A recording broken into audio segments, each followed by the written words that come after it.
Hey neighbors, the handyman here with Initiative Coffee Company along with the definition of cuckoo cachoo, Jake Del Maro. Today we're talking about DDEX 4-7 The Innocent, writer Michael E. Shea, editors Claire Hoffman and Travis Woodall. This is a 4-hour mod for Tier 2 play, tuned for 5 5th level characters. The party is sent by a dream from Jenny Greenteeth, warning them of an evil cabal and the importance of a pair of gloves. The nicest gloves around belong to Sari, last seen headed to a shrine with her betrothed, a mysterious visitor that can perform marriage rites, and her future brother-in-law is a witness. The party will need to investigate the aftermath of that trip to the woods. Part 1, Bloody Shrine. Quickly becomes obvious that the wedding did not go so well. Sari has been murdered, as well as her husband. The mysterious visitor and her brother-in-law are missing. While the party investigates, they are beset by trolls. After dealing with the trolls, the ghost of Sari appears and provides some information to the party, including where the strange man is headed. With a bit more investigation, the party can suss out a bit more about the mysterious visitor. Jake, start us off. What is happening? It was very sweet, and then it was very not, very quickly. Well, I want to talk about, this is like the first time I think in all Adventures League that we can talk about having an NPC with grills. The ogres are definitely awesome, and once again we're knee deep in throwbacks. Mm-hmm. You know, you got Velvet, you got the black Velvet, Organ Tracks. Yeah, you got throwbacks left and right to a failed campaign within the Dragon Cult that at least was like somewhat different, I guess, than the main sect. That was like Tiamat. They're like, how about not? And that seems like a bad idea. Yeah, no, it seems like a good idea. Draco Liches. The Draco Liches. And I do like that there's that going on and that kind of motif. So I guess the buried lead here is that those trolls that attack are they're in line with Graxigax, who is the son of so much more weak and like almost like a Barney character. A little bit. Graxigax. But he's the half troll offspring of the Draco Lich from season. Or the half dragon, 4. whatever. Yeah. The Draco Lich that was made out of a young adult dragon that I'm still having trouble with, but that's fine. Hey, it's only been 7 years. It's only been sizing templates. It's all good. That's true. And you know, I think that this is a good, like the investigation is interesting. Reading through Sari's kind of like, how she interacts with the group. It's like, if she's told she's dead, she's like, "Oh, I'm dead," and then she's like, "But anyway, I'm alive." It's like just clear denial happening. Like not even an attempt to like hide it. It's like, "No, I'm not," and you're like, "Nuh-uh." Yeah, nuh-uh. Yeah. All right. You're like, okay, I guess. All right, this is going nowhere. Fine, this you're ain't alive. going anywhere fast, and it's definitely a good investigation. You get a little interaction with the wonderful folks known as Yanti. Kind of get a little, with the statue that's there. So I think that there are some very redeeming parts because it's like we've now had 2 consecutive mods. Is this tier 2 now? Yeah, it's tier 2. Yeah, this is the first mod tier 2. Like we had 2 consecutive mods where we're like having just interactions with things that weren't necessarily there to begin with, or like, we had the elves, we had Jenny Greenteeth. You're now seeing Yanti that are, worshipping some stuff they probably shouldn't be, even though that's their whole MO. I really do like that there's an investigation element. There's almost interrogation, I would say, but it's not. It's like her willfully not acknowledging anyone's existence except for her own. I think it's the opposite of interrogation. She's just like blurting out everything, and you're like, all right, can we do something here? And it's definitely something that I like to do in my games. And I would say that it was a very fun interaction. And then when you you question her about the gloves, it's not on her body, but it's on her hands. She's a ghost, and her bloody steps. Like, that was interesting. I do like all that's going on, and when you get further and further into the investigation, it gives a lot more. It adds to more confusion as to who the hell the visitor is and what the hell happened. Buried lead, I thought at some point I read the visitor described as a demon. And then incubus. an incubus, but the stat block just lists him as like a human. So there's a little bit of an inconsistency there. The trolls, as Jake mentioned, have gold on their tusks, which is silly and fun. Which they have also like runes on them and stuff.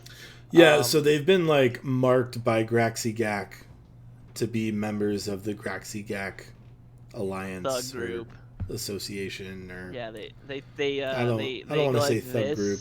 That seems rude, but I mean, well, Graxigak in and of himself was a thug. Sure.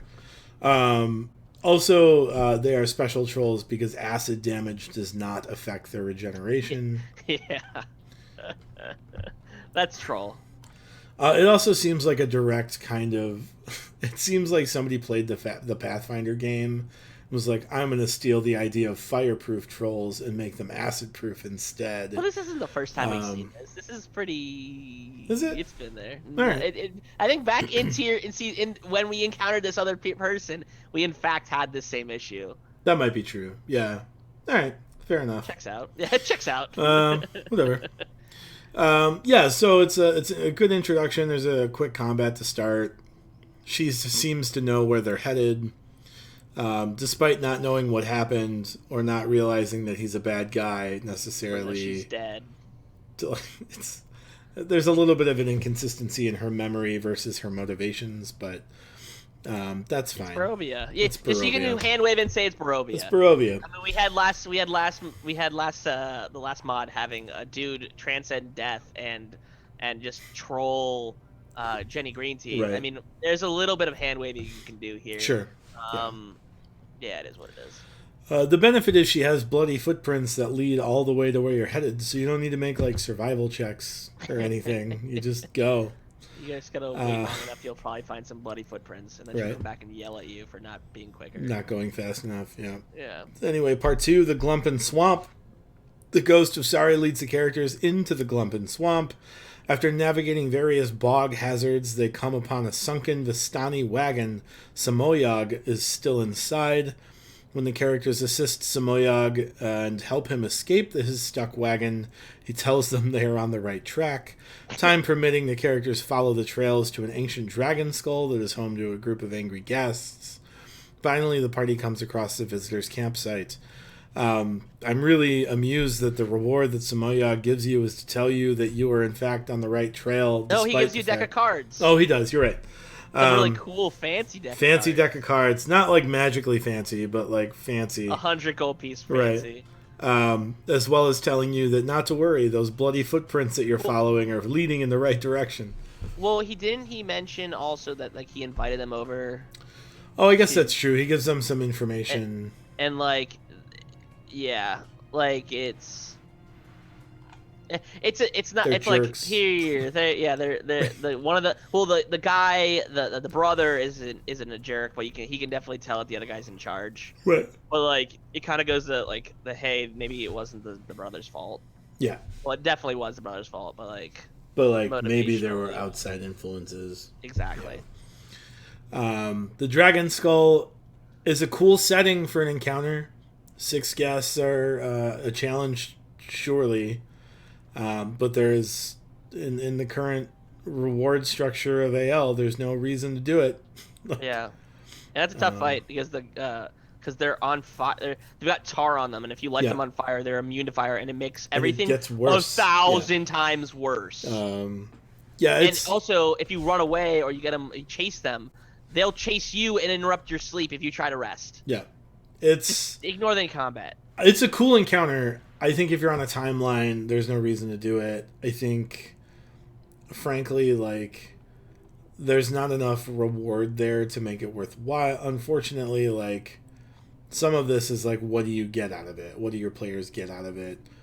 experiencing an encounter where like, oh, we lit them on fire and they're still murdering us, but more now is definitely interesting, right? Like that's a cool component. But once that happens, there's no like extra cool stuff that happens. It's just like now you're getting a crap pushed yeah. in. Yeah, By so 6 of them on fire. and that's a tough thing, right? Like these combats should be long enough to let your players experience all of the cool stuff about the combat and maybe no longer than that, right? Like once it starts getting to be like I do the same thing again, you do the same thing again, we all do the same thing again.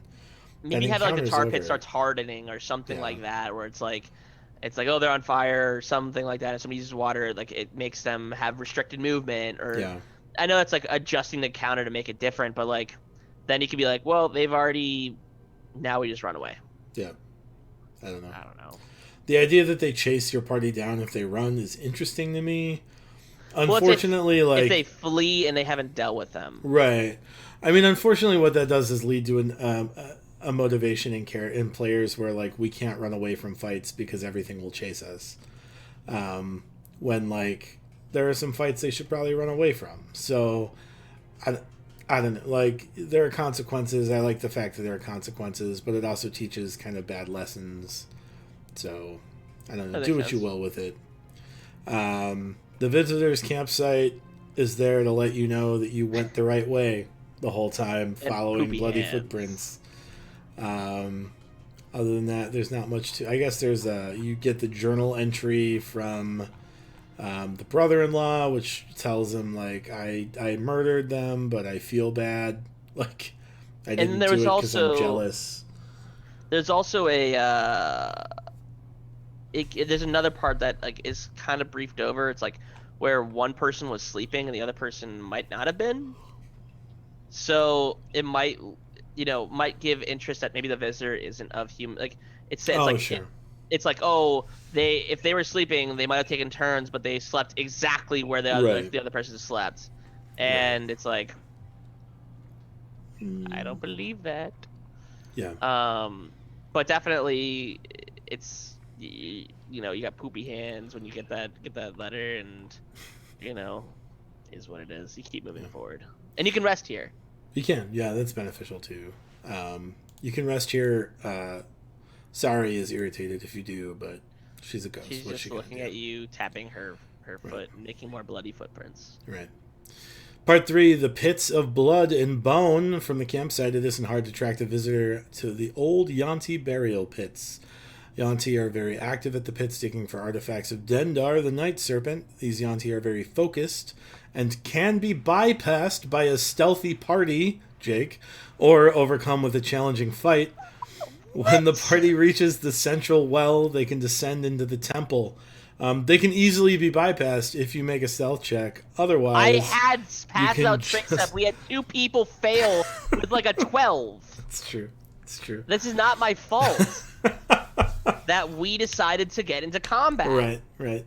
It's a tough combat too if you can't avoid it. It's an awful combat. Like, it's rough. It's 8 orcs. It's 3 Yuan-ti. And it's not fun. It sucks. It's a rough fight. Do what you can to try to talk your players into bypassing up this out fight. of their weight class. Yeah, orcs swing way up out of their weight class. They sure do. It's fun. 11 things on the board is going to be tough no matter what, just because of action economy. But like the Malaisans one fireball are tough. Will remove the orcs, but like right. If you jump into combat and you've got a hesitant wizard, they're not going to fireball your party. You have 1 fireball at level 5 as a wizard. Like no, 2. I think. Is it 2?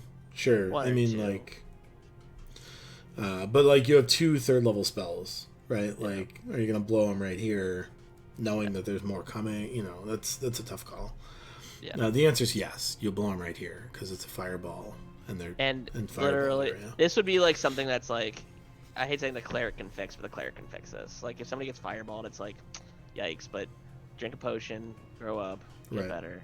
Like, it's a tough fight, though, for sure. The central well, the idea is, like, there's, like, different excavation sites, and the party needs to go in the middle well and walk down the ramp.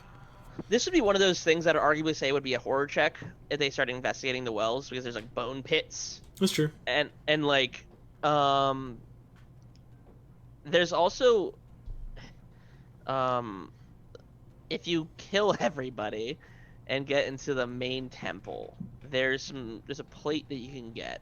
There's a plate and like some other stuff on it that has locations that were really interesting, that were like, oh, this is a burial site that was found because it was etched on a plate.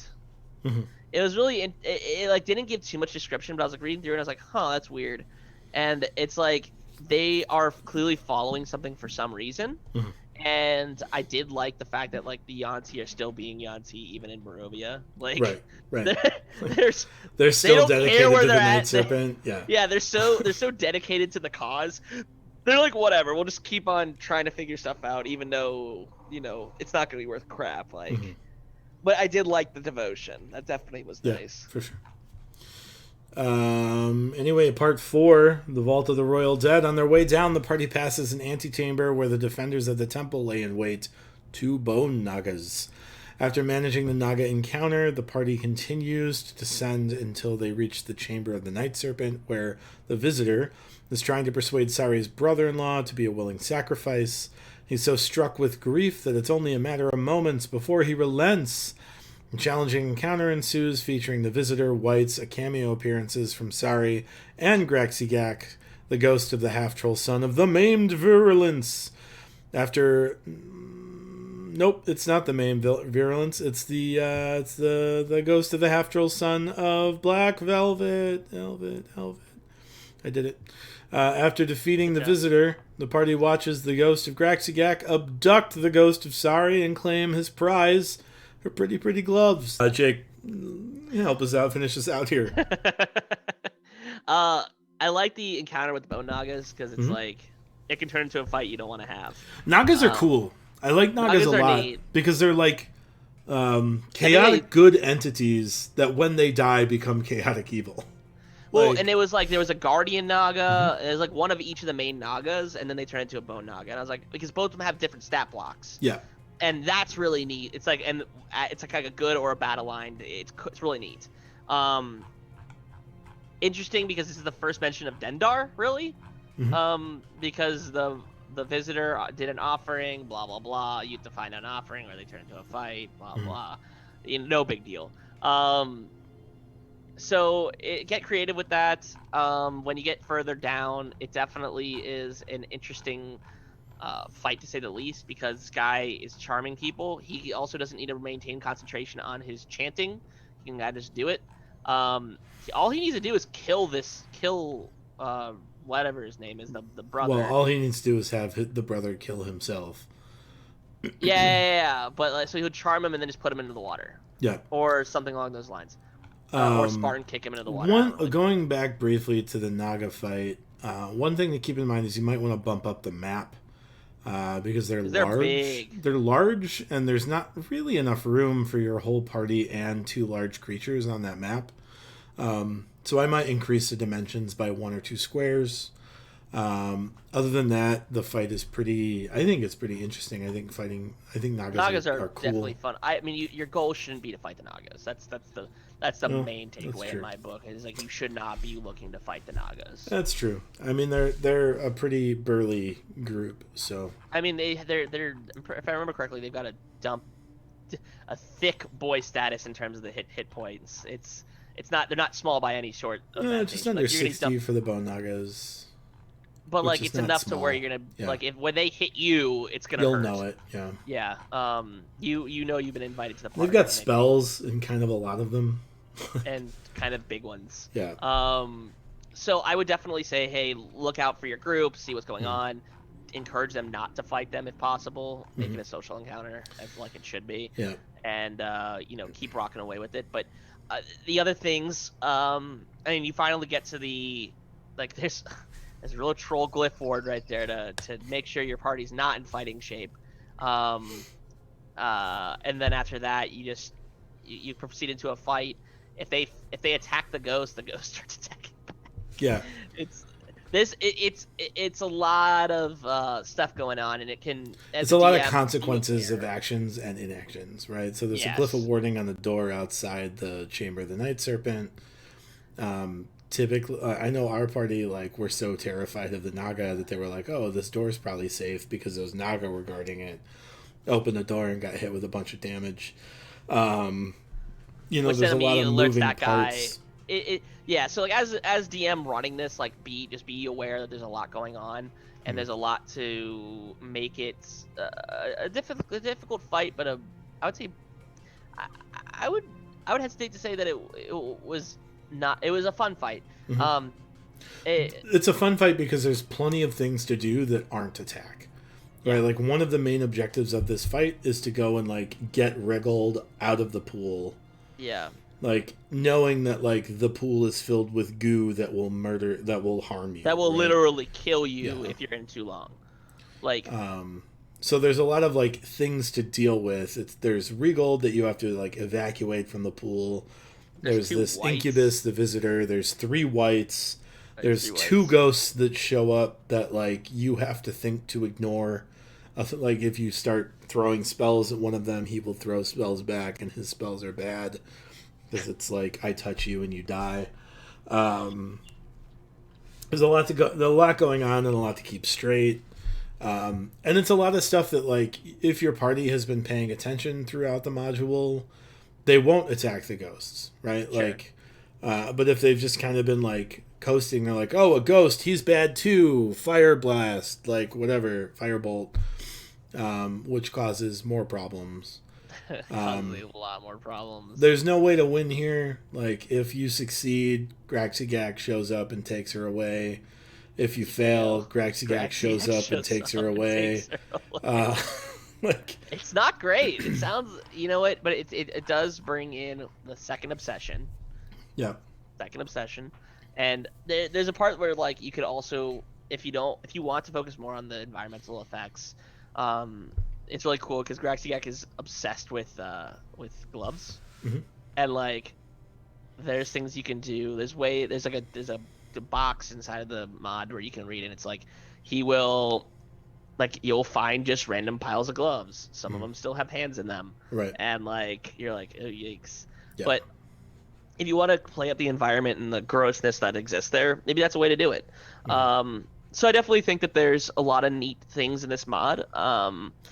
It definitely sets up. It's a slog. It definitely sets up like the big story, though, right? Yeah. Insofar as like, there's a pretty lady, presumably undead, controlling other undead for the sake of collecting.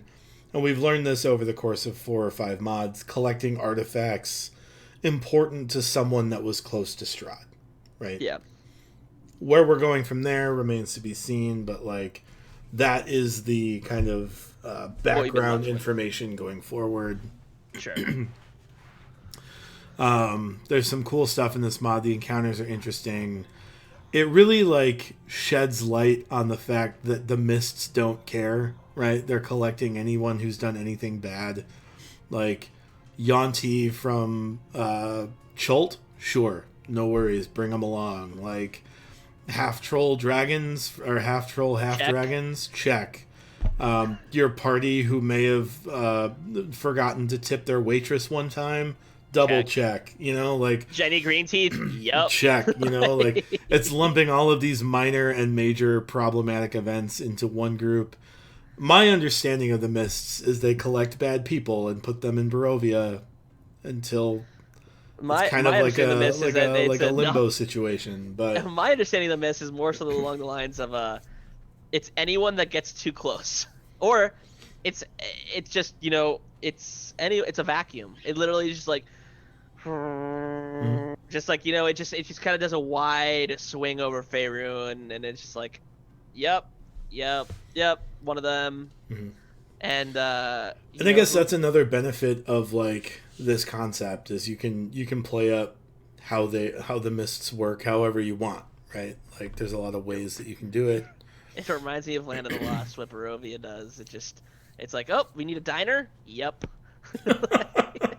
Oh, we're short a restaurant, huh? Need a lumberjack? Ooh. Yeah, we got them too. So I definitely do enjoy where this is going with the with like when we had to fight a Yanti group, that was certainly a shock. I didn't think I was gonna be like, oh yeah, totally. Yanti, yep. I was like, this is not undead. Right.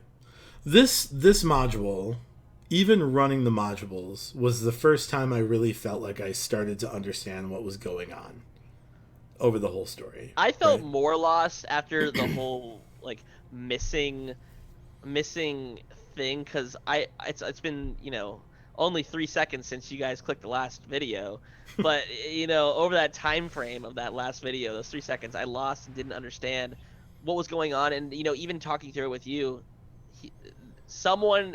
a female is definitely taking things, and I never really thought about that. In this mod, I think I got more confused after I was done playing it. I was like, who gives a fuck? Yeah. I think in like 4-4-ish, there's like a list of items, right, that are important to another female important to Strahd. We presume it's like his lover, based off a poem that we get earlier. Those items are like a locket, gloves, a hat, and something else. There's probably a dress in there somewhere. Could be. It seems like very like specifically gendered, but whatever. But like there are 4 items they're after. She's got a cabal of undead working for her, including like Graxigak and previously bad people. Right, the main enemy from the first 4 modules in the season. Yeah. And we'll get to the rest of the cabal called the obsessions in later modules, but this is the first time it's all like kind of laid out in a way as a DM that I can read through the mod after reading through all of the other mods and be like, I think I understand what's happening in this season now. Yeah. Right? And like that's good and bad, right? It makes it tough to plan ahead, but it also means like there's an aha moment in this module where these seemingly unrelated events are like, oh, this is interesting. Okay. Yeah. So, I mean, definitely good mod, fun mod. It can be a situation where it feels misleading to begin with, but, it brings in the Vistani with that one gentleman that you save. It was part of the Bakarovic, whatever the heck they were called. The Bagrava? Yeah. Yeah, they were, he was one of them. I do like that there's a lot of tie-ins. It makes it easier to buy in as a character, and it rewards people who have played other seasons, right? Like those tie-ins are like cheap and easy rewards, but they're rewards that like we haven't seen too much. Like, and even the later season, like season 7, it's like a separate season. Season 6, it's whatever. Season 8, it's like Waterdeep, and then it's like season 9, it's wherever we were in season 9. We were in Hell, and then season 10, we're in the Icewind Dales. Yeah. Like season 1 through 4, and even some into 5, they almost feel like a contained package. It feels like a unit. Yeah, it feels like a whole. Like where they make throwbacks to other of season's events, and then they were like, I mean, this is a conversation for seasonality I think we've had a bunch of times, but like it's like season 7 is like we're in Cholt. Yeah. Cholt, deal with it. Season 8's like its own unit. Season 9's own unit. But they don't make as many throwbacks, and I don't necessarily care for that. It doesn't feel like as living a universe for their living campaign. Yeah. When like you've just forgotten about these other folks. Yeah. I don't know. I think one of my biggest critiques of Wizards of the Coast and like D&D over the last 3 like versions of the game is like you have a large map of Faerun that you've explored 2 regions of and feel the need to go to Hell because you've run out of content, right? Like I don't know, like tell me about the Kalimshite area, tell me about the other area. I feel like there's also an issue with copyright probably. I don't think so, because I think Wizards owns the right to the setting. I thought Ed was a big. He's an author, but I think he contracts the rights in the same way that the Dragonlance books, like Wizards has to give the rights to the author that has been writing the Dragonlance books because it's a Wizards owned property. No, they made the announcement. They're releasing their first book soon.